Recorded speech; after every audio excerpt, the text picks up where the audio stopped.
Hi mga kasaji! In today's video, magluluto tayo ng kili, fait, at fak kung sablaan. Ewan ko ano yan sa Tagalog ang kili guys.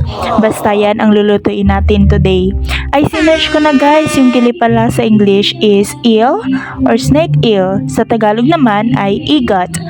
Igat. Now you know guys, niluluto at kinakain pala yung igat. Okay, let's chop the igat. Shout out sa nagbigay nito. Ay, thank you sa'yo. Gasan ng maayos ang maliliit na isda. Ang cute naman ito. 1, 2, 3, say fish. Hugasan ulit para talagang malinis guys.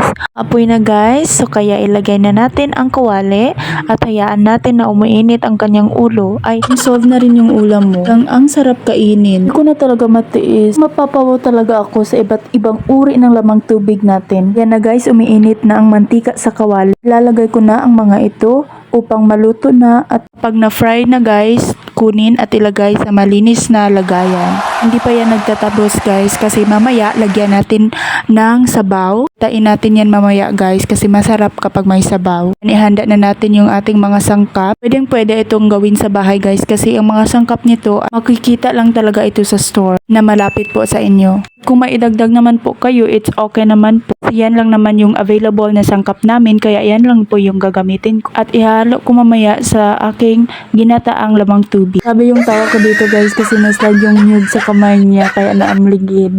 Yan na nga guys, gikanlod na niya ng alfo. Hindi dapat talaga mawala yung nyug guys kasi kailangan talaga yan mamaya sa ating sabaw. Guys, ilagay na natin sa ating kaldero. Ilagay na ang gata, tanglad, mga sangkap na ating inihanda kanina. Mga asin, bitsin. And it depends on you guys kapag may gusto kayong idagdag. Let's just wait for a minute kasi maluluto na. O, diba? Na guys, luto na. Thank you for watching.